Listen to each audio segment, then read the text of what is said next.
오늘 우리가 함께 봉독하고 선포한 이 말씀이 하나님의 능력임을 믿으시고 한 주간 여러분의 삶의 시간과 공간 안에 이 능력으로 가득 채워지는 귀한 역사가 있으시기를 먼저 주의 이름으로 축원합니다.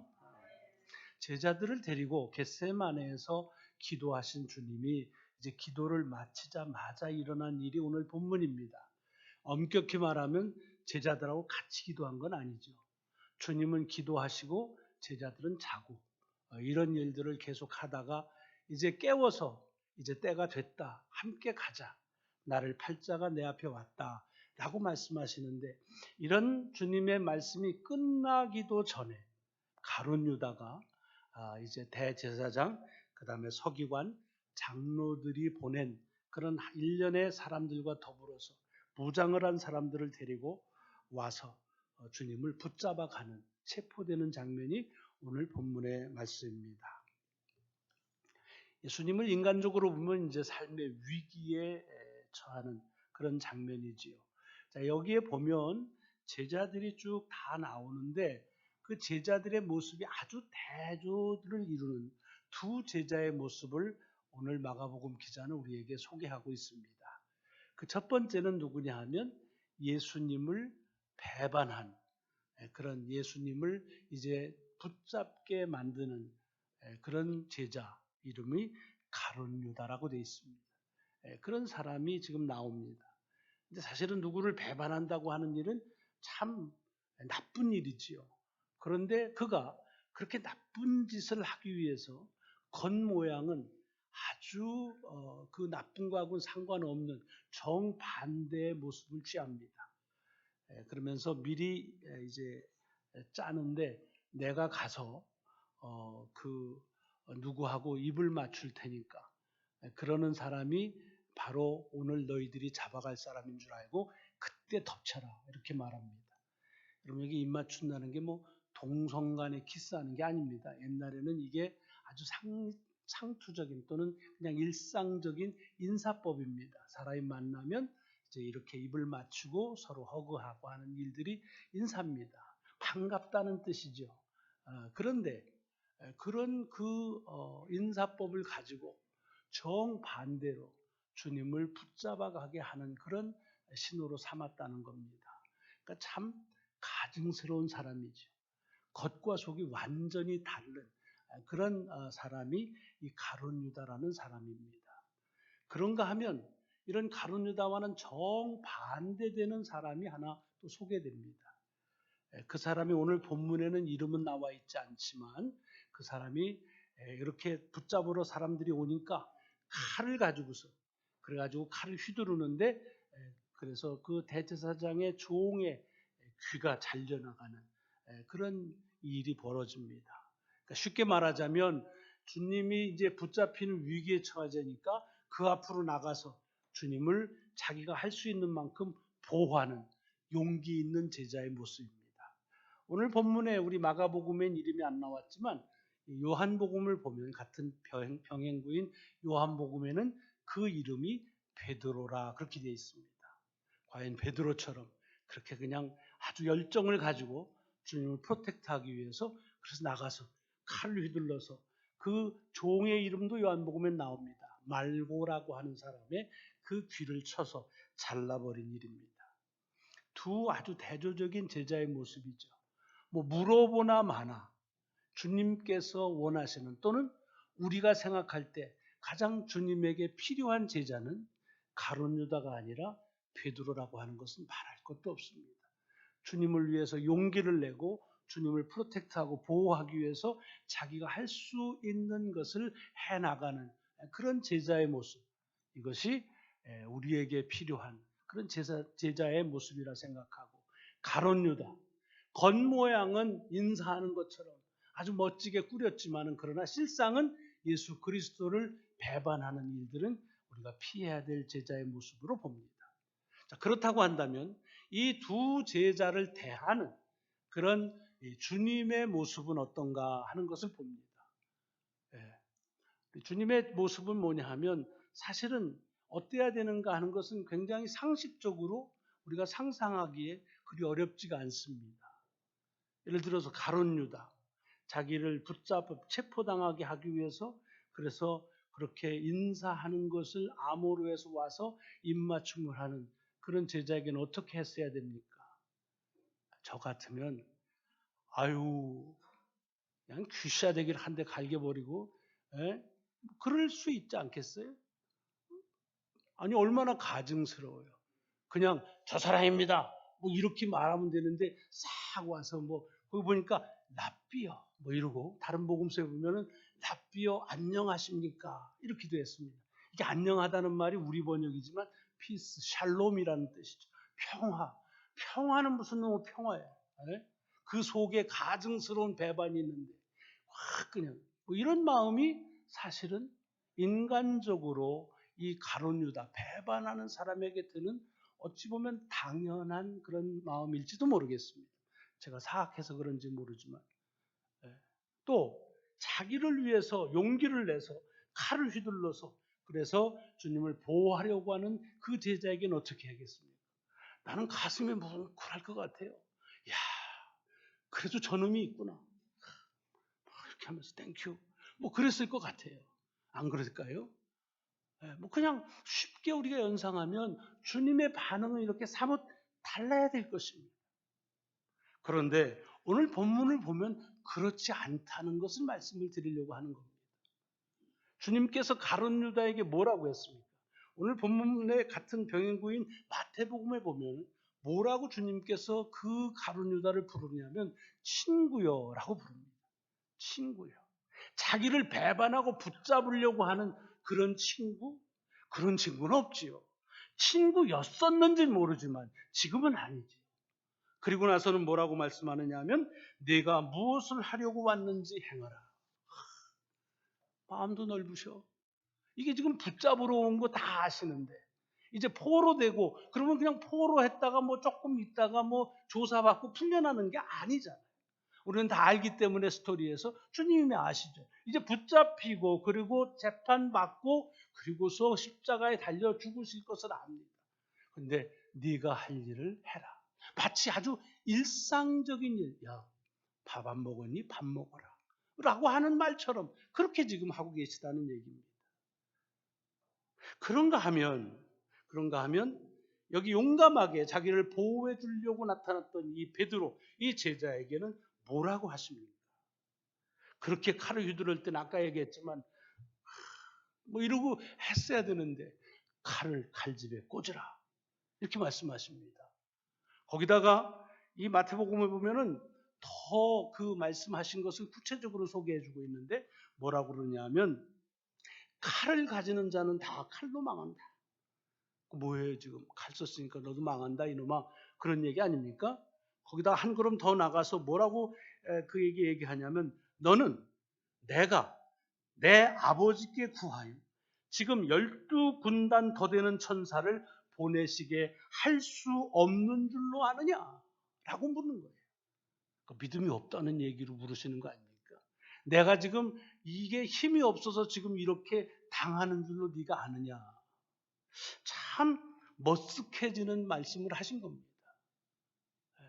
여러분이 만약에 주님을 위해서 용기를 가지고 이렇게 주님을 보호하려고 했다거나 뭐 그게 좀 실감나지 않으면 여러분이 없는 살림에 주님을 위해서 뭘 하기 위해서 정성스럽게 사역을 했다, 봉사를 했다고 합시다. 근데 와서 야, 내가 뭐 재산이 없어서 내가 하려고 그러면 뭐 그거 뭐 못할 것 같아서 그러느냐라고 했다고 한다면 어떠시겠어요? 헌금, 야, 그걸 헌금이라고 해? 내가 뭐 돈이 없어가지고 그러느냐라고 말씀하셨다면 어떻게 했어요? 참 머쓱하죠. 머쓱하다는 것도 점잖은 표현이고 아주 시험 들기 딱 좋죠. 뭐 그날로 끊어지는 거지. 알았어요. 그럼 잘해보세요. 그러기가 아주 쉽습니다.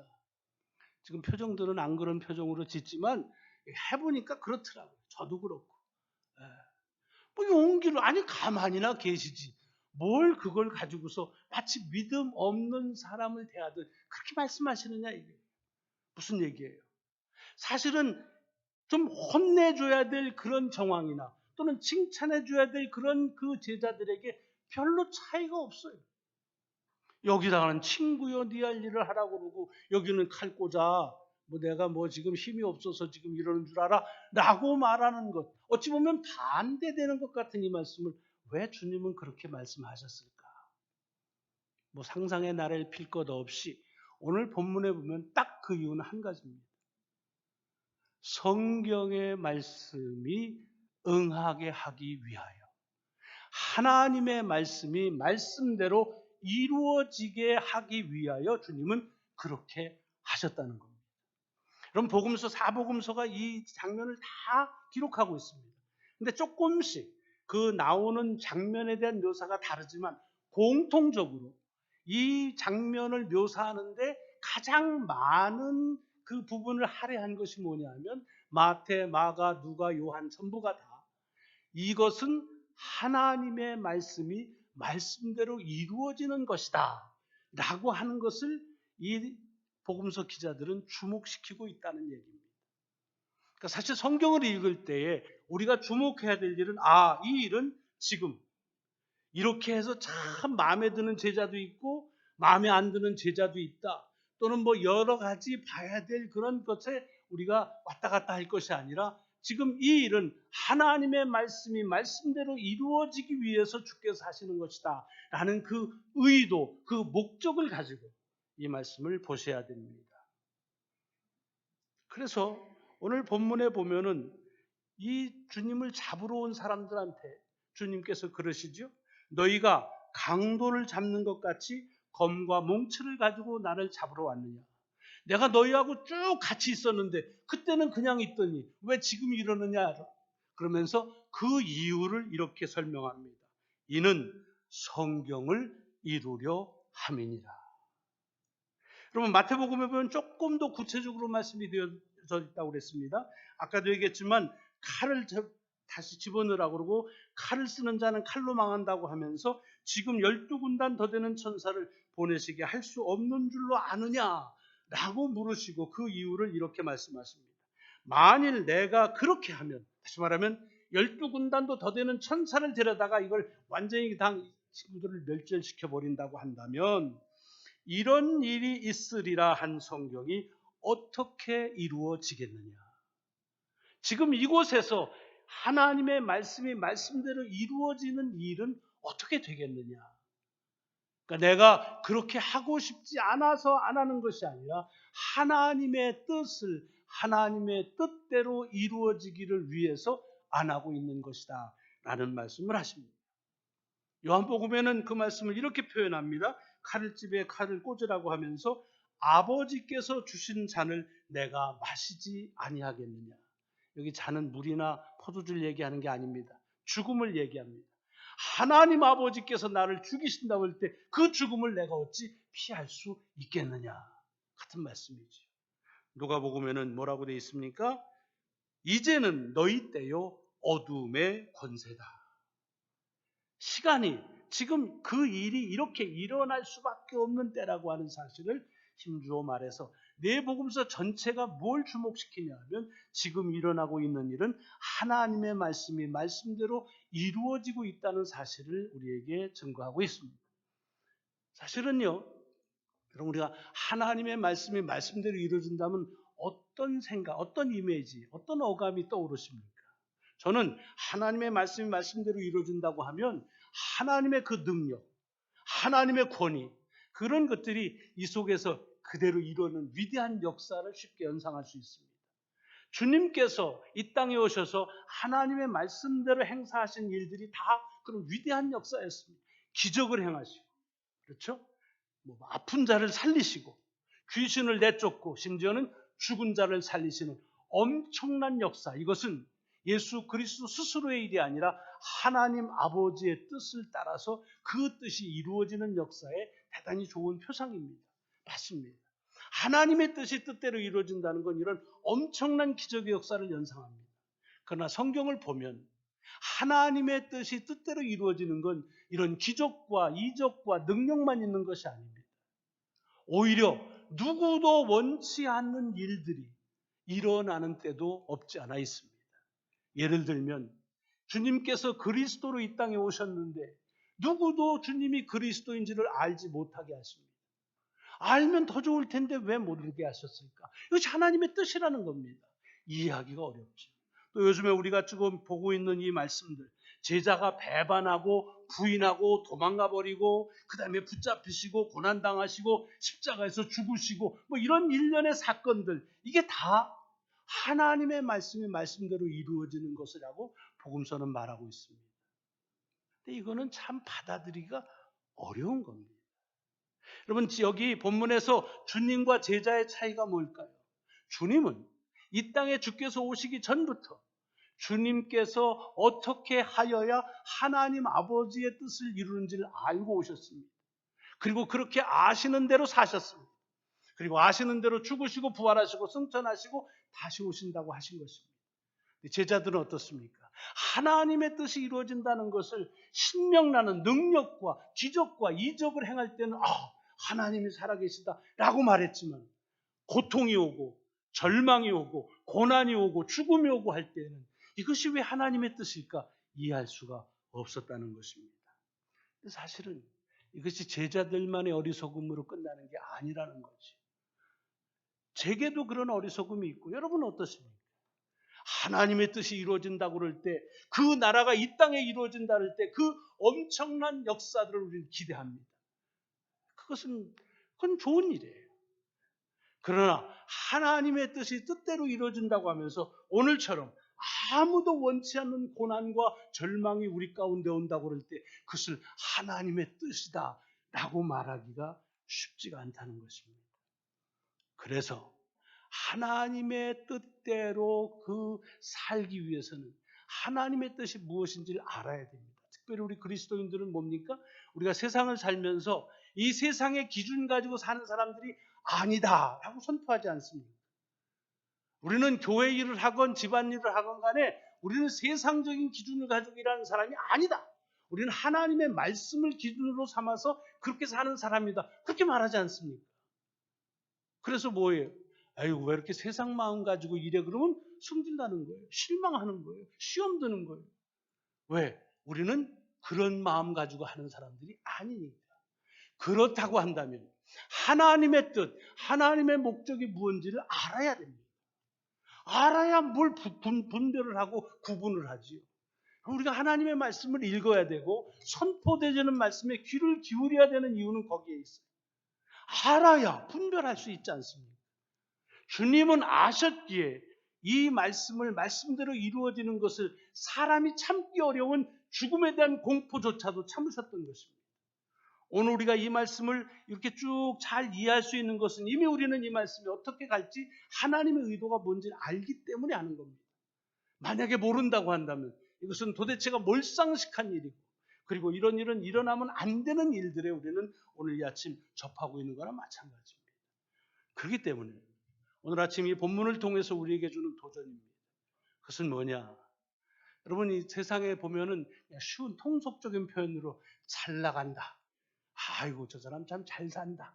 이렇게 스스로 생각하거나 다른 사람이 생각하는 그런 삶이 있지요. 아마 여러분들에게도 그런 시절이 있으실 겁니다. 대개 이민 오신 분들은 한국에 살 때 다 잘 나갔어. 사업하면 다 잘 됐고, 머리 하시는 분은 다 청담동에서 하셨고, 드레스 이런 거 다 종로 아니면 명동에서 하다 오셨어. 운동 조금 하면 다 국가대표 하셨어. 잘 나가던 때가 있단 말이에요. 근데 지금은 나를 우습게 보지 마라 이런 뜻이죠. 자, 그러면 그 잘 나간다는 게 무슨 기준이냐 이거예요. 대개의 경우는 세상적인 기준입니다. 그렇다고 한다면 내 스스로 생각할 때 잘 나간다고 할 때 그런 세상적인 기준으로 그것 가지고 우쭐대거나 기죽는 것이 아니라, 그렇다고 한다면 내 삶을 향한 하나님의 기준은 무엇일까? 나를 만드신 하나님의 목적은 무엇일까? 이것을 물어야 됩니다. 이게 신앙인의 질문입니다. 내가 열심히 어떤 일을 한다. 그냥 열심히 하고 또 안 한다. 열심히 안 하고 이 두 가지만 하면 이건 어떤 모임에도 다 되는 겁니다. 그러나 우리가 교회에서 사역자로 쓰임을 받을 때 질문이 달라야 됩니다. 하나님께서 왜 나를 이 교회 사역자로 세우셨는가? 그러면 그건 반드시 물어야 됩니다. 왜? 다르기 때문에. 다르기 때문에 그렇습니다. 여러분, 주님의 삶을 우리가 지금 대림절을 지나고 그 다음에 성탄절을 맞이하는데, 이 절기가 아주 중요한 이유는 뭐냐 하면, 주님의 삶을 그가 오시기 전부터 하나님의 말씀의 약속대로 오셨고, 그대로 사셨고, 또 그대로 죽으셨고, 부활하셨고, 승천하셨고, 다시 오신다는 그 약속, 그 약속이 약속대로 이루어졌기 때문에 이 절기를 지키는 의미가 있는 겁니다. 대림절은 그 약속이 반드시 이루어짐을 믿는 절기가 대림절이에요. 성탄절은 그 약속이 약속대로 이루어졌음을 축하하는 절기가 성탄절기입니다. 우리는 하나님의 약속이 약속대로 이루어진다는 사실을 믿기 때문에 그렇습니다. 그러므로 우리가 살면서 잊지 말아야 될 질문들이 있습니다. 특별히 우리가 잘못 산다고 내가 생각할 때 의기소침해질 때가 있습니다. 내가 이렇게 살면 되나? 근데 대부분 그 절망감은 어디서부터 오느냐? 세상적인 기준 때문에 오는 겁니다. 그렇다고 한다면 그때 우리 자신에게 반드시 물어야 될 것은, 하나님은 나를 지으신 목적이 무엇일까? 하나님의 의도는 무엇일까 하는 것을 물어야 합니다.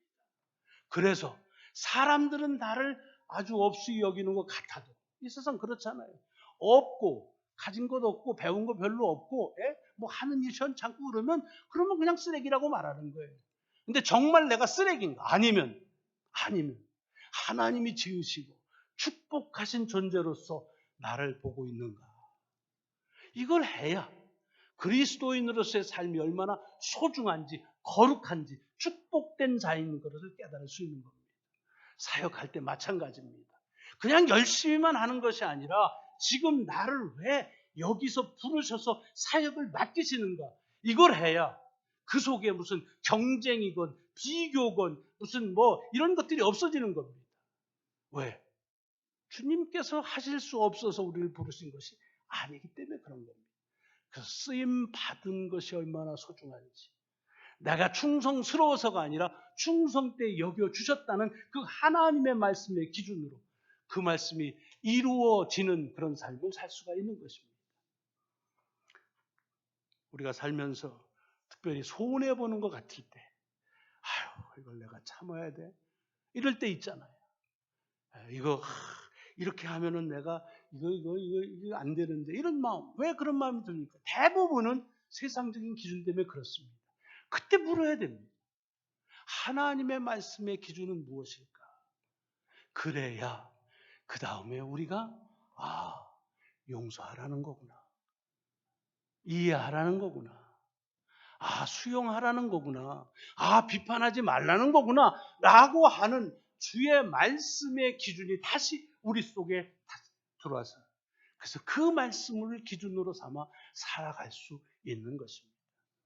오늘 말씀, 대조되는 두 제자들을 향해서 동일한 말씀을 하고 계시는 이유는 그 제자가 이러나 저러나 내 제자라는 그런 마음의 아량 때문이 아닙니다. 이것도 저것도 하나님의 말씀이 말씀대로 이루어지는 것, 그것임을 알고 그 말씀이 이루어지게 하신 예수 그리스도의 믿음 때문이라는 것입니다. 그렇다고 한다면 오늘 한 주간 우리가 살 그런 기준은 아주 자명합니다. 여러분, 이날 이 절기 축하해야 될 이유 딴 데서 찾지 마십시오. 약속이 약속대로 이루어졌음을 축하하고, 그 약속이 이루어진 것처럼 하나님은 반드시 주님께서 이 땅에 재림하실 것을 믿으면서, 그래서 그것을 기다리는 그런 신앙이 다시 한번 확증되어지는 귀한 절기가 되시기를 주의 이름으로 축원합니다. 기도하시겠습니다.